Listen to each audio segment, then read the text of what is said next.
This lady's name is synonymous with 18th century Stockholm's aristocratic splendour and intrigue.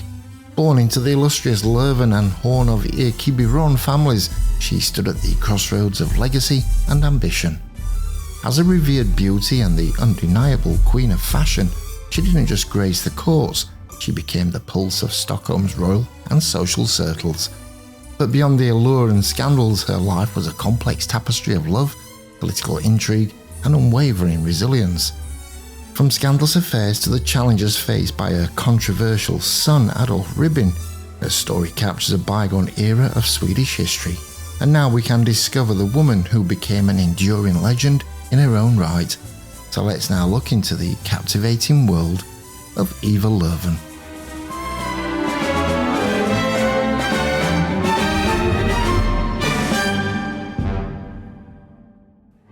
In the heart of Swedish aristocracy, the Löwen lineage was woven with threads of power and legacy.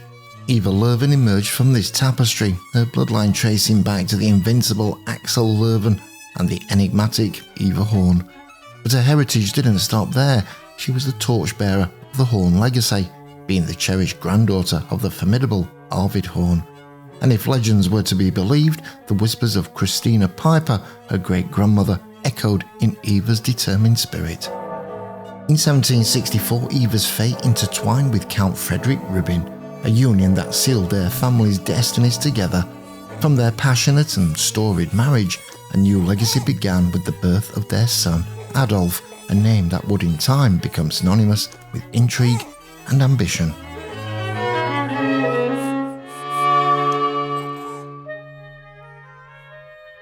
In the opulent courts of 18th century Sweden, Charlotte Durietz and Eva Löwen were names that whispered through the marbled hallways.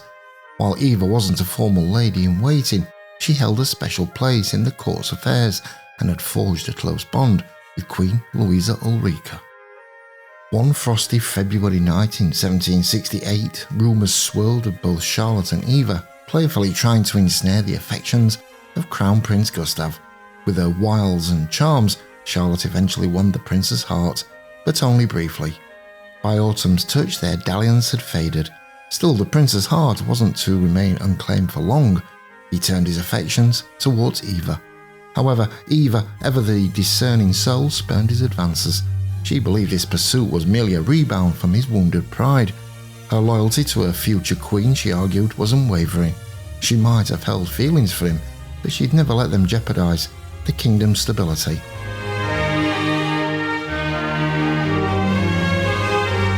But Eva's role in court politics was even more intricate than romantic rumours suggested.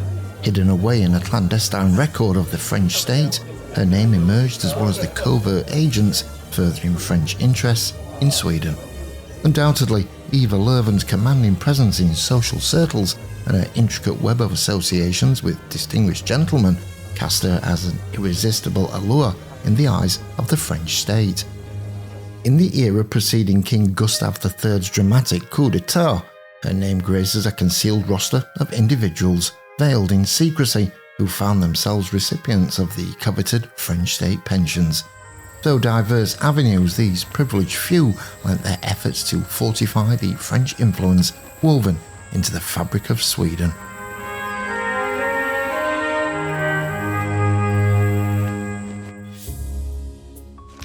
Notably, Eva Löwen's name takes its place alongside the most substantial disbursement, an amount that mirrored a remarkable 1/3 of a Privy Council stipend. This financial acknowledgement testified to her profound impact and underscored the magnetic pull she held in this clandestine interplay of power and diplomacy. Her compensation from the French was almost at par with Sweden's highest judicial dignitaries. Alongside Eva, 8 others were also on this secretive roster, including 2 women, the likes of Christina Sophia Bjelke, who held influential salons to champion French goals. And when Gustav III's 1772 revolution firmly tilted the scales in favour of France, Eva's standing sword. She wasn't just a friend, she became the king's confidant.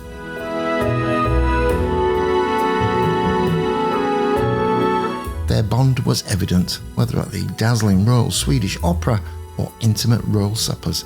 They'd sit side by side, their conversations often steering towards France, a shared passion. However, alliances in the court were ever shifting. In 1778, a scandalous rumour surfaced alleging the king had asked Adolf Frederick Monk to father a child with the queen. As whispers grew louder, claiming the crown prince was Monk's offspring, Eva, swayed by Queen Dowager's beliefs, sided against the king. Their once platonic friendship was strained. The rift lasted until 1780, when a fragile truce was brokered between them. But this was typical of Eva Löwen's life, which was a dance between power, loyalty and intrigue, reflecting the tumultuous currents of her era.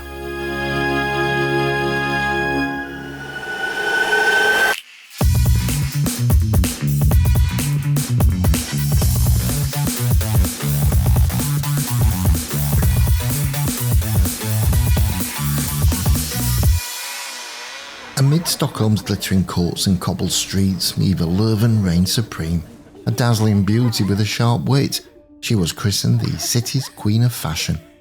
Whispers of her captivating escapades wove through the ballrooms and salons, making her the talk of the town. When she wore a particular style, every woman of status scrambled to mimic her.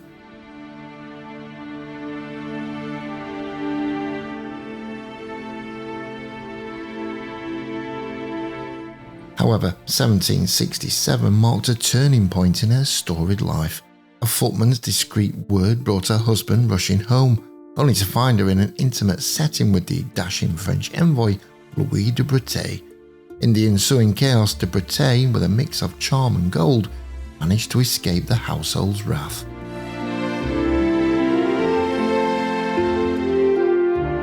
The following years saw Eva's heart entangled in a series of romances. The charismatic Count Axel von Fersen the Elder, soon to be replaced by his more youthful counterpart, the dashing Count Axel von Fersen the Younger, and then the sophisticated French envoy, Count Claude Bigot de Saint-Croix. Gossip mills were ablaze with tales of Eva's affairs. Count Claes Ullius E. Ekeblad once penned about her relationship with the elder Fersen. He adores her with enthusiasm, yet his youthful recklessness unsettles her, making her deploy a full arsenal of charms. He's much like Lindor, whom one forgives endlessly, and I truly believe she does.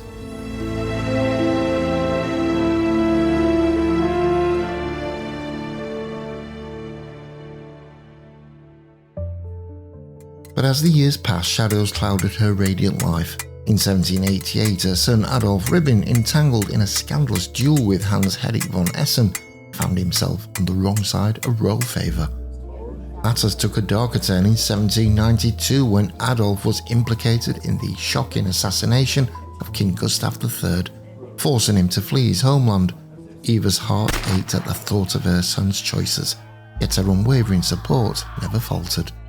A fateful decree had sealed Eva Löwen's son's fate, dooming him to the shadows of death's embrace for his transgression.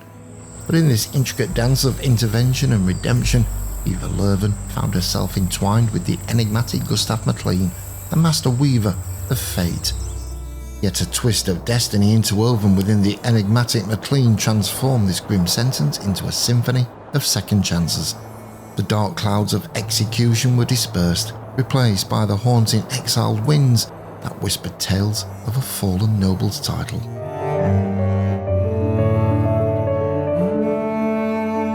Altogether, they embarked on a journey that transcended boundaries, from the opulent streets of Paris to the untouched landscapes of Switzerland. Mother's unwavering love and the veiled hand of a compassionate ally cast them into a new chapter, where past mistakes and noble trappings were but echoes in the wind. After the political upheaval in 1809, Adolf Ludwig Ribbin was granted the grace to return to Sweden, allowing him a final reunion with his mother, as Eva Löwen took her last breath at Strom Manor in 1813.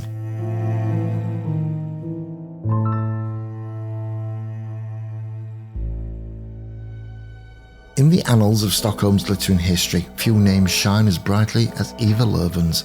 From the gilded ballrooms to the bustling marketplaces, her legend grew as a reigning beauty and fashion icon, and a woman of substance and indomitable spirit. Eva's life with its highs and lows was akin to an intricate tapestry woven with threads of love, scandal and resilience. Her dalliances with mighty men, her ability to hold her own amidst courtly intrigue, and her unwavering support for her exiled son showcased a woman who wasn't merely a spectator, but an active player in the Game of Thrones.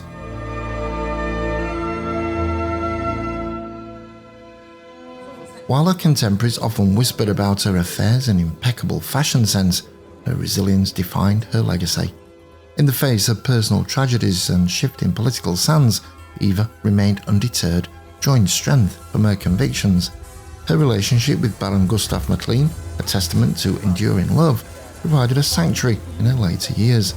It was with him that Eva found a semblance of peace, far from the treacherous undercurrents of courtly life.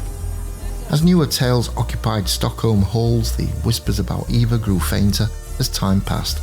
But in tranquil corners, her stories were passed down by flickering candlelight, ensuring that the legacy of Eva Löwen, the queen of fashion, the doting mother, and the enduring lover, lived on.